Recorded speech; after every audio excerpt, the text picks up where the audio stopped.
देश के सबसे लोकप्रिय नेता, हाँ, हमारे प्रधानमंत्री आदरणीय नरेंद्र मोदी जी को, आदरणीय प्रधानमंत्री जी आप आए और इस विशाल जनसमूह को संबोधित करें। आदरणीय प्रधानमंत्री। राम राम सर।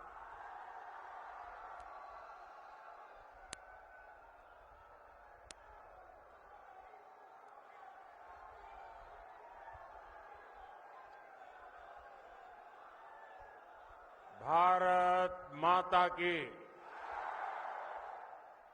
भारत माता की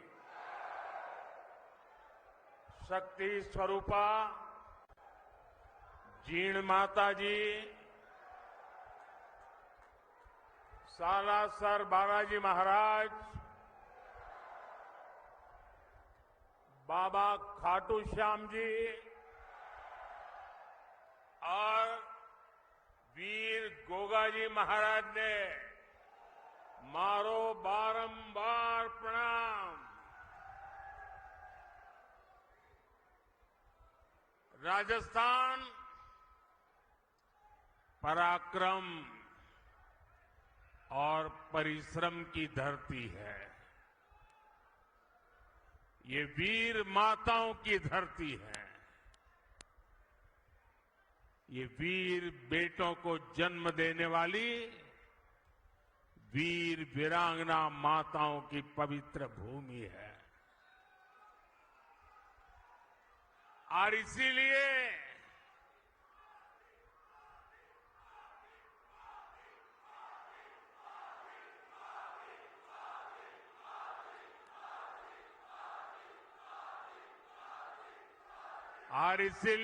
राजस्थान जो ठान लेता है वो पत्थर की लकीर बन जाता है।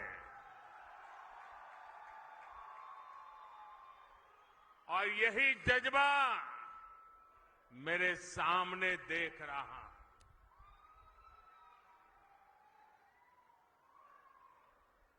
गर्मी और धूप ने भी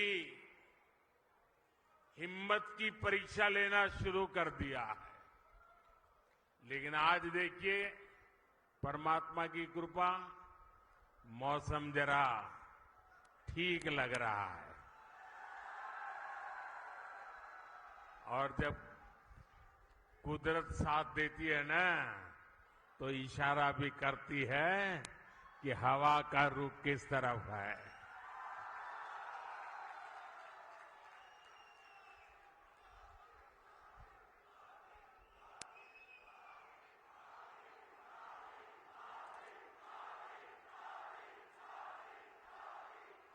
साथियों, राजस्थान का किसान, मेरे राजस्थान का नौजवान और आप सब माताएं बहनें इतनी बड़ी संख्या में दूर दूर से हमें अपना आशीर्वाद देने आए हैं। और पूरा राजस्थान कह रहा है, फिर एक बार, फिर एक बार, फिर एक बार। और आज चूरू ने ये बता दिया है कि 4 जून, 4 जून, 4 जून। और जब मैं चूरू आया हूं तो दिल्ली से नरेंद्र देवेंद्र के लिए आशीर्वाद मांगने आया है। और जब नरेंद्र देवेंद्र के लिए आशीर्वाद मांगता है तो आप लोग छप्पर फाड़ करके दे देते हैं।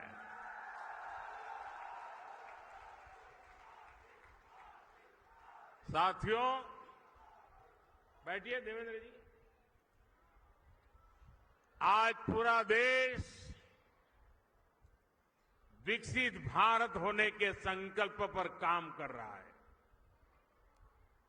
और इसमें राजस्थान की बहुत बड़ी भूमिका है। जब राजस्थान विकसित होगा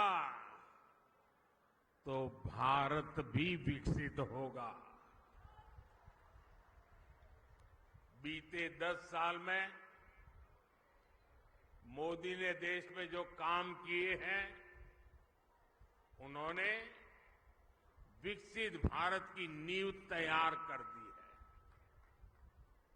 आज पूरी दुनिया हैरान है कि भारत इतनी तेजी से कैसे विकास कर रहा है। दुनिया को पता नहीं है कि भारत की इस मिट्टी की बात ही कुछ और है। हम जो ठान लेते हैं वो पूरा करके दिखाते हैं। पिछले 10 साल में आपने देश को बदलते देखा है। आप याद करिए, 10 साल पहले तब देश कितनी खस्ता हालत में था। कांग्रेस के बड़े बड़े घोटालों और लूट के कारण अर्थव्यवस्था चरमरा गई थी। दुनिया में भारत की साख गिरती जा रही थी। आजादी के इतने दशक बाद भी देश के लोग जीवन की छोटी छोटी जरूरतों के लिए जूझ रहे थे। करोड़ों गरीबों के सर पर छत नहीं थी। करोड़ों लोगों को पीने का पानी उपलब्ध नहीं था। हमारे गांव अंधेरे में डूबे थे। वहां बिजली भी नहीं पहुंची थी और लाखों करोड़ की लूट से सरकारी खजाना खाली ही रहता था। आप लोगों ने भी सोचा होगा लिया, जब हालत इतनी खराब थे, इतने दशकों तक बुराइयां थी, तो इसका मन पर भी असर होता है। और आप सब देशवासियों ने मान लिया था कुछ बदल नहीं सकता, अब देश का कुछ हो ही नहीं सकता। हर कोई निराशा में डूबा हुआ था। इसी हताशा निराशा में 2014 में आपने गरीब के इस बेटे को अपनी सेवा का मौका दिया।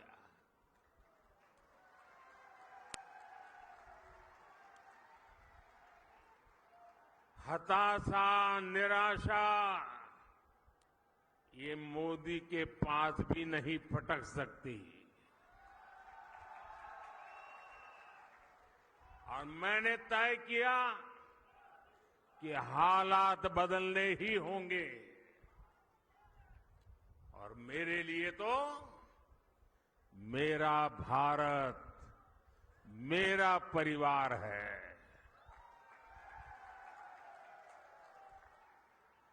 हमने ईमानदारी से काम किया। कोरोना जैसा इतना बड़ा संकट आया, दुनिया सोचने लगी थी कि भारत तो बर्बाद हो जाएगा, दुनिया को भी बर्बाद कर देगा। लेकिन इसी संकट में हम भारतीयों ने अपने देश को दुनिया की 5वीं सबसे बड़ी अर्थव्यवस्था बना दिया।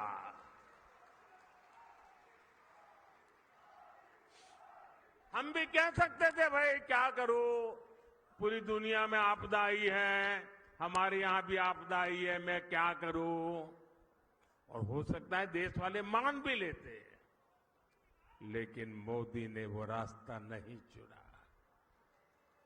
चुनौतियों को चुनौती देना, यही तो हमारी मिट्टी की ताकत होती है।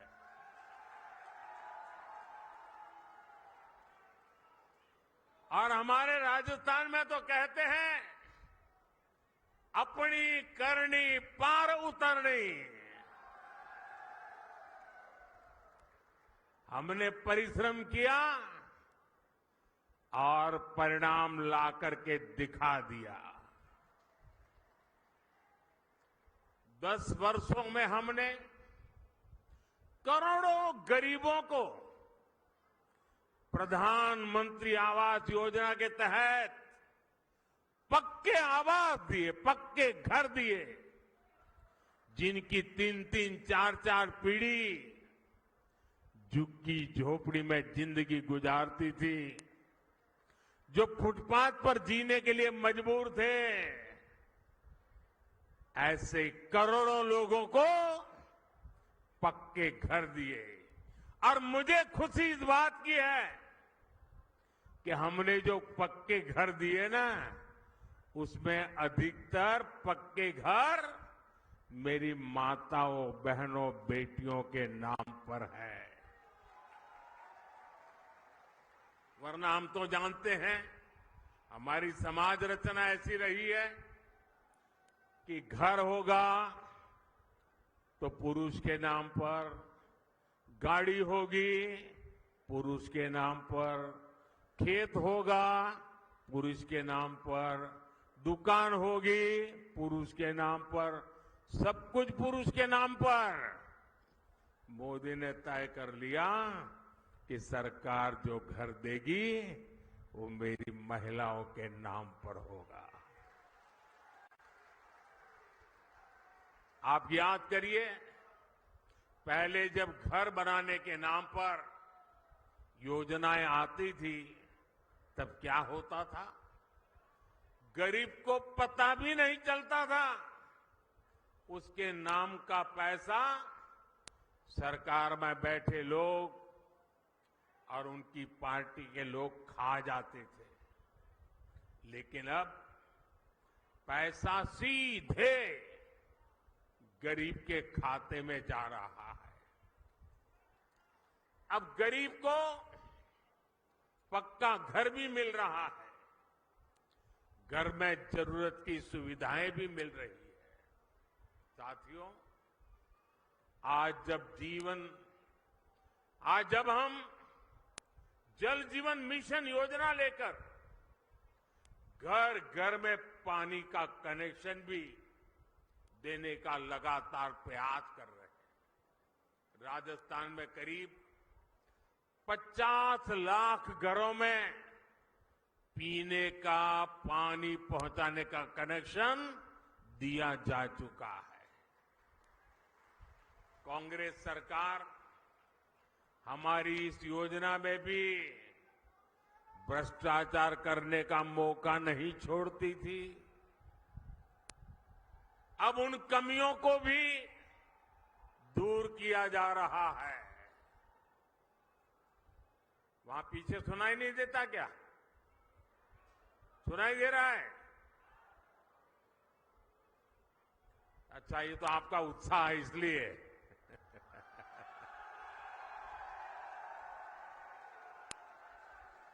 देखिए, राजस्थान के 4.5 करोड़ जरूरतमंदों को हर महीने मुफ्त राशन भी दिया जा रहा है। यानी जीवन के हर पड़ाव पर भाजपा सरकार गरीब के साथ खड़ी है। जो काम इतने दशक में नहीं हुए, वो हमने 10 साल में करके दिखाए। और इसलिए मैं कहता हूं, जब नीयत सही तो नतीजे सही। और साथियों, 10 साल में जो हुआ, लोग तो कहते हैं बहुत कुछ हुआ, पहले की सरकारों की तुलना में बहुत कुछ हुआ। आप भी कहते हैं अरे मोदी जी तो रात दिन दौड़ते हैं, काम करते ही रहते हैं, सोते हैं कि नहीं सोते हैं, आप लोग बताते हैं, मुझे पता है। लेकिन काम कितना भी क्यों न हुआ हो, औरों की तुलना में अनेक गुना हुआ हो, लेकिन मोदी के मन की बात में आज चुरू में बता देता हूं। बता दूं? देखिए जो अब तक हुआ है ना, वो तो ट्रेलर है, ट्रेलर।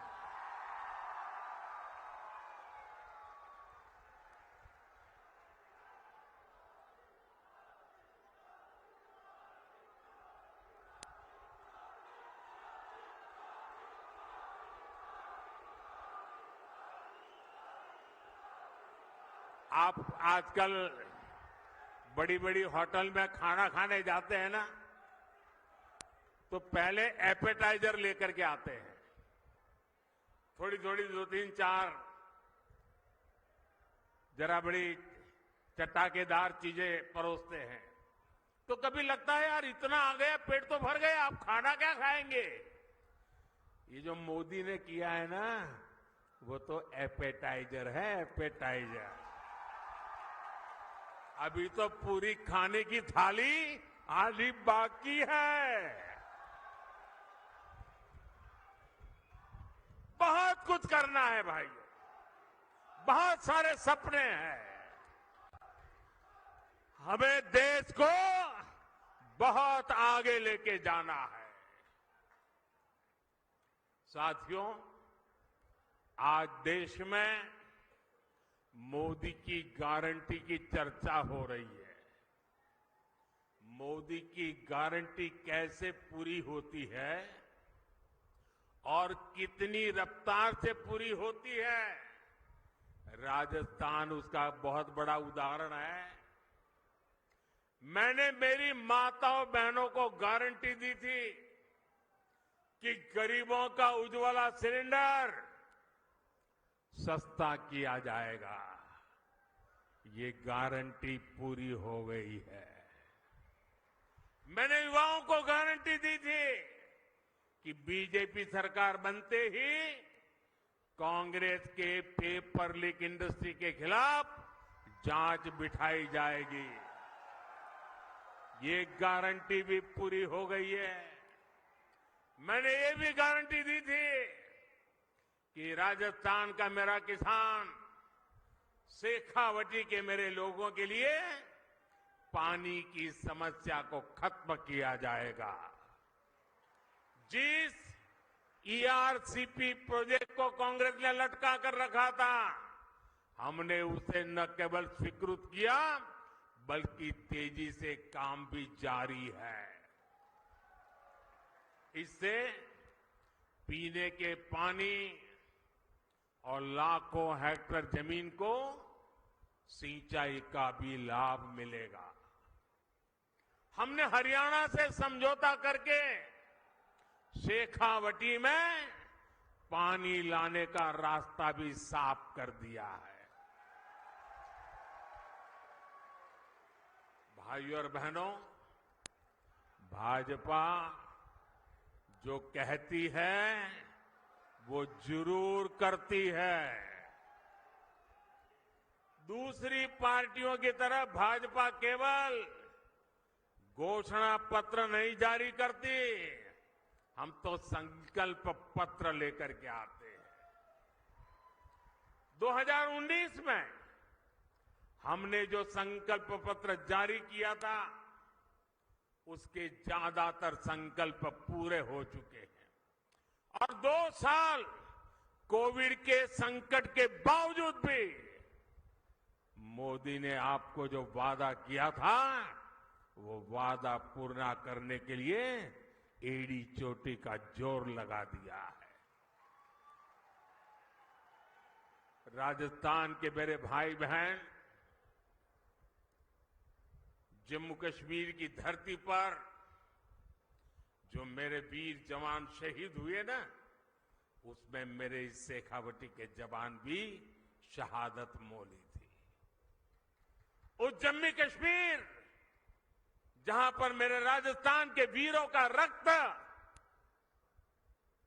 आज उस जम्मू कश्मीर से आर्टिकल 370 खत्म हो गया।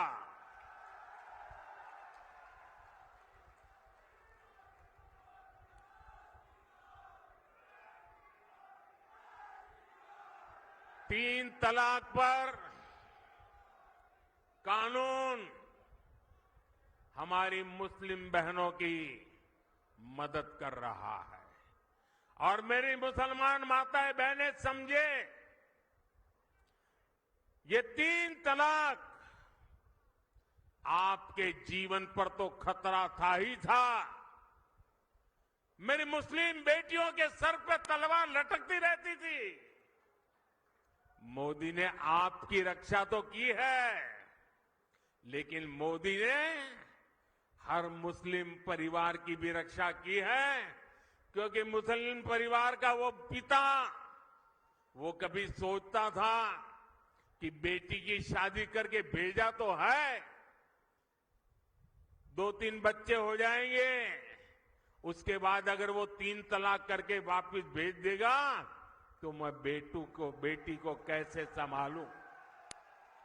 भाई को लगता था अगर 3 तलाक के कारण मेरी बहन घर वापस आ गई तो मेरा परिवार कैसे चलेगा।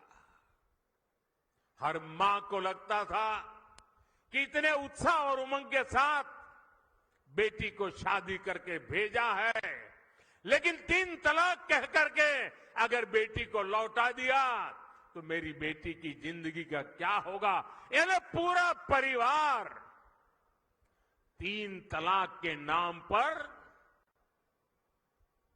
लटकती तलवार के नीचे मुसीबत में जिंदगी गुजारता था। मोदी ने सिर्फ मुस्लिम बहनों को नहीं, सभी मुस्लिम परिवारों की जिंदगी को बचाया है। लोकसभाओं में महिलाओं के लिए आरक्षण का कानून भी संसद ने पारित कर दिया है। ये भाजपा ही है जिसका संकल्प पत्र भी अपने आप में एक गारंटी माने जाना लगा है।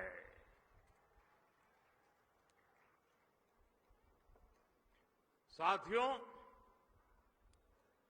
आज जब मैं चुरू आया हूं तो कुछ पुरानी यादें भी ताजा हो रही है। इससे पहले मैं जब 26 फरवरी 2019 में चुरू आया था तो उसी समय देश ने बालाकोट में एयर स्ट्राइक की थी। हमने आतंकियों को सबक सिखाया था और तब मैंने जो शब्द कहे थे, चूरू की धरती पर जिन शब्दों को मैंने दोहराया था, मैं आज फिर एक बार इस वीरों की धरती पर आया हूं तो मेरे उन भावों को दोहराता हूं। तब मैंने कहा था, यही चूरू में कहा था, सौगंध मुझे इस मिट्टी की, सौगंध मुझे इस मिट्टी की, मैं देश नहीं मिटने दूंगा, मैं देश नहीं रुकने दूंगा, मैं देश नहीं झुकने दूंगा। मेरा वचन है भारत मां को, तेरा शीश नहीं झुकने दूंगा।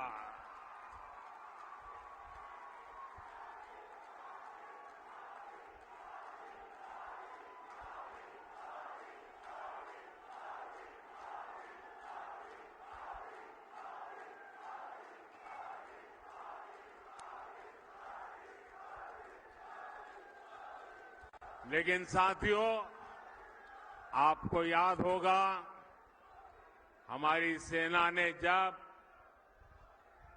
सर्जिकल स्ट्राइक और एयर स्ट्राइक की, तब कांग्रेस और उसके साथी क्या भाषा बोल रहे थे?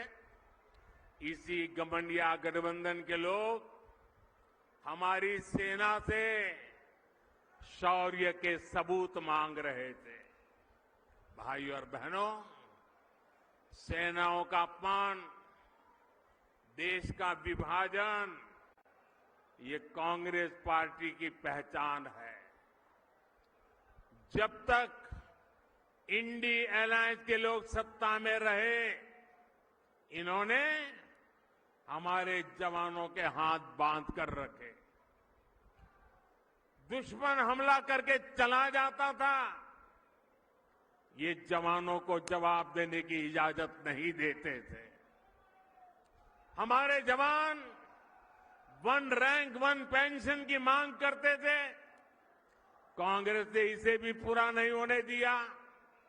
हमारी सरकार बनी तो हमने सैनिकों को 1 रैंक 1 पेंशन का अधिकार भी दिया और सीमा पर पलटवार करने की छूट भी, खुली छूट दे दी।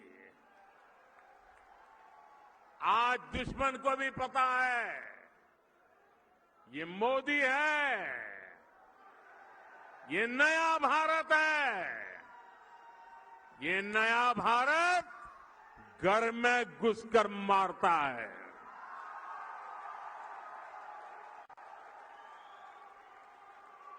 साथियों, देश हित से भी ज्यादा कांग्रेस ने हमेशा तुष्टीकरण को प्राथमिकता दी है।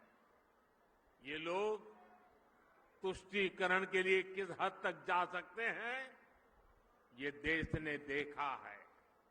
ये वो लोग हैं जिन्होंने कोर्ट में जाकर कहा था कि प्रभु श्री राम तो काल्पनिक है। अभी कुछ महीने पहले ही अयोध्या में भव्य राम मंदिर का सपना पूरा हुआ।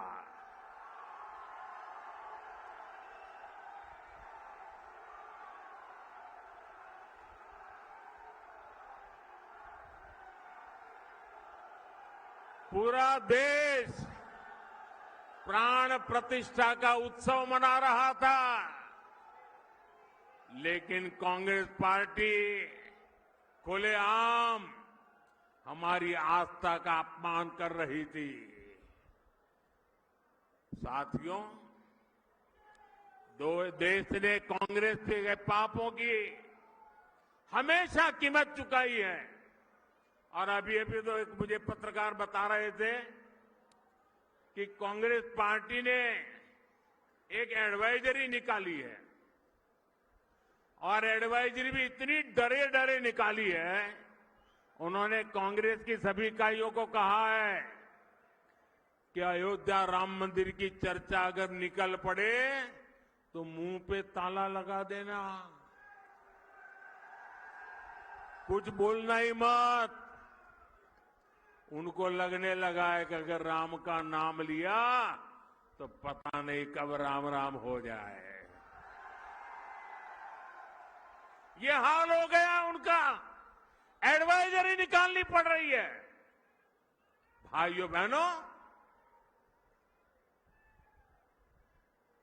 हमारा देश, हमारी आस्था, इनका इतना घोर अपमान ये देश सह नहीं सकता है। लेकिन भाइयों बहनों, अब जब इन परिवारवादी भ्रष्टाचारियों की लूट का हिसाब हो रहा है तो ये सब एक हो गए हैं। मैं कहता हूं भ्रष्टाचार हटाओ, तो वो कहते हैं भ्रष्टाचारी बचाओ। अब मुझे बताइए, भ्रष्टाचार हटना चाहिए कि नहीं हटना चाहिए? देश को भ्रष्टाचार से मुक्त करना चाहिए कि नहीं करना चाहिए? भ्रष्टाचार ने देश को बर्बाद किया है कि नहीं किया है? भ्रष्टाचार ने नौजवानों के सपनों को चूर चूर किया है कि नहीं किया है? क्या अगर मैं भ्रष्टाचार के खिलाफ लड़ाई लड़ता हूं कि सही है कि गलत है? सही है कि गलत है? मैं भ्रष्टाचार के खिलाफ लड़ाई जारी रखूं, आपके आशीर्वाद है, पूरी ताकत से आशीर्वाद मिलेंगे। आपने देखा होगा इस समय घमंडिया गठबंधन के लोग चुनाव की रैलियां नहीं कर रहे हैं, भ्रष्टाचारियों को बचाने की रैली कर रहे हैं। आप मुझे बताइए, कांग्रेस के सांसद के ठिकाने पर छापा पड़ा और वहां से अलमारी में, बक्सों में बंद किए हुए 300 करोड़ रुपए से ज्यादा मिले और टीवी पर देश ने देखा, और केवल कांग्रेस के एक सांसद के पास से एक जगह पर से 300 करोड़ का खजाना मिला है। और क्या क्या होगा वो तो अभी खोजना है। 10 साल में अकेले ईडी ने भ्रष्टाचारियों से 1 लाख करोड़ रुपए से ज्यादा की संपत्ति जब्त की है। और मैं आपसे पूछता हूं, ऐसे लोगों पर कार्रवाई होनी चाहिए कि नहीं होनी चाहिए?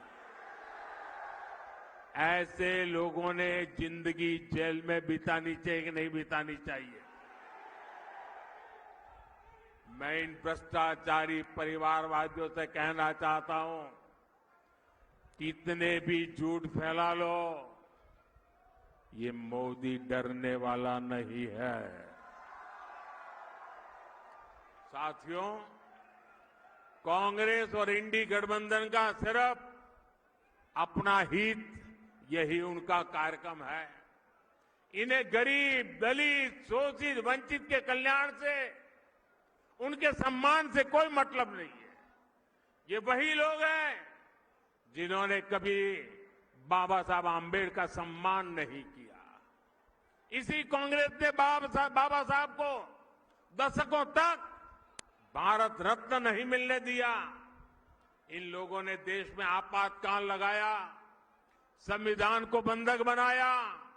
इस इंडियन अलायंस के लोगों ने कभी पिछड़ा वर्ग आयोग को संवैधानिक दर्जा नहीं दिया। दशकों पुरानी ये मांग मोदी ने पूरी की। भाजपा ने देश को दलित राष्ट्रपति दिए, देश की पहली आदिवासी महिला राष्ट्रपति दी, लेकिन इन्हें चुनाव हरवाने के लिए इंडी गठबंधन वालों ने पूरी ताकत लगा दी। अब 19 अप्रैल को शोषितों, वंचितों के ऐसे विरोधियों के साथ क्या करना है आपको पता है ना? 19 अप्रैल को क्या करना है पता है ना? पता है ना? अपने यहां राजस्थान में कहते हैं, अकलमंद ने इशारो ही गणो। साथियों, चूरू में भाई देवेंद्र झांझड़िया जी, झुंझुनू में शुभकरण चौधरी जी, सीकर में स्वामी सुबेदानंद सरस्वती जी, मैं आज आपके पास उन सब के लिए आशीर्वाद मांगने आया।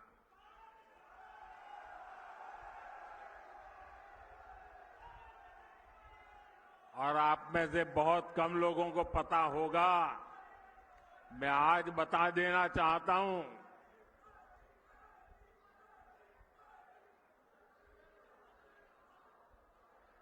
चूरू में जो उम्मीदवार है देवेंद्र और दिल्ली में है नरेंद्र। आप में से बहुत कम लोगों को पता होगा, देवेंद्र के साथ मेरा बहुत पुराना निकट नाता रहा है।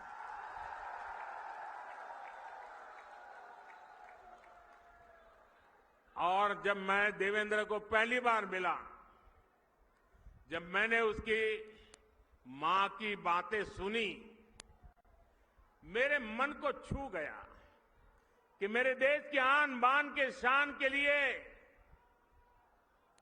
शेखावटी की गरीब मां, अनपढ़ मां, अपना बेटा जिसका शरीर मुसीबतों से गुजारा करने वाला शरीर है, लेकिन उसको भी दुनिया में देश का नाम रोशन करने के लिए मां प्रेरित करती है।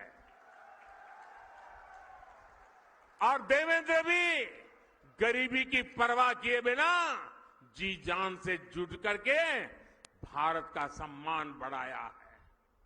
देवेंद्र को टिकट देने के पीछे मोदी का मकसद यही था कि जो गरीब मां का बेटा होता है उसके सपने भी पूरे होने चाहिए।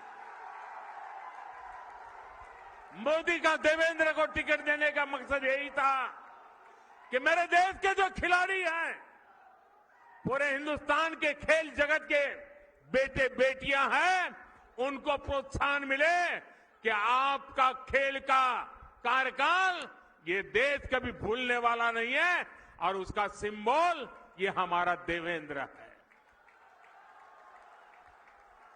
और इसलिए मैं चूरू वासियों से विशेष रूप से ऐसा गरीबी से ही लड़ा, ऐसा नहीं, दुनिया में जाकर के देश का डंका बजाया, ऐसे मेरे साथी को, चाहे वो चूरू हो, झुंझुनू हो या सीकर हो, आप भारतीय जनता पार्टी को भरपूर आशीर्वाद दीजिए। और मैं आपको विश्वास दिलाता हूं, आपके सपनों को पूरा करने के लिए मैं एड़ी चोटी का जोर लगा दूंगा जी।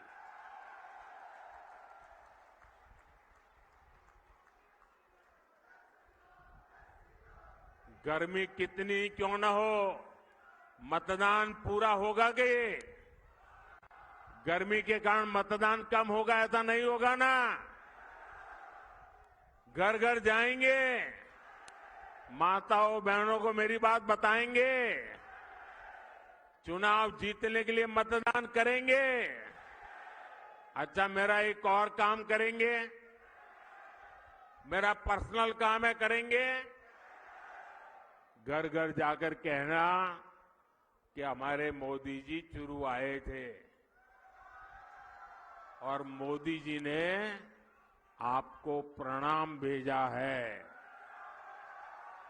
मेरा प्रणाम पहुंचा देंगे।